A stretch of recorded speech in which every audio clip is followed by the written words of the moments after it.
Okay, I want to talk about something super interesting because not many people understand the relationship between the electric and the magnetic fields in an electromagnetic wave. There's tons of things I can talk about, but this I find very interesting and a very good thought experiment, even though many physicists would shrug at this because the field types are different. But this is a fridge magnet. Most people have one. They are around 5 millitesla. So that's 0.005 Tesla in magnetic strength.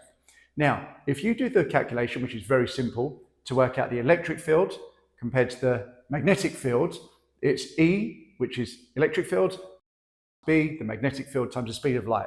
That means the electric field is 300 million times stronger in magnitude. Now, this is a static magnet, it's not a moving magnet, but just to give you an idea, if you had an EM wave that was propagating like this, just say you could sense the magnetic field in this way. It's moving, it's different, but let's just say you could to understand the scale. You've got this moving sinusoidal EM wave.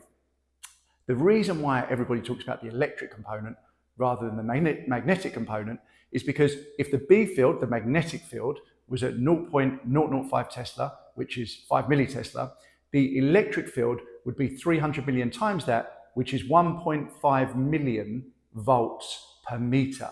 So if there was a meter here of two plates that are a meter apart and a meter square, that each plate was a meter in width, the electric field between them would be 1 million volts. So this magnetism, the amount of magnetism here, would give you that much electric field. So if you were to just scale that up, a fMRI machine is about 1 Tesla. If you were to have a 1 Tesla fMRI machine, you would have, I'm going to say, hundreds of millions of volts without doing the maths in my head. But that gives you a really good idea to say that this tiny little magnet, which has got barely any strength, obviously much stronger than gravity, but barely any strength here in my hand, if the EM field, if this was equivalent with an EM field, the electric field of the EM would be over 1 million volts per meter.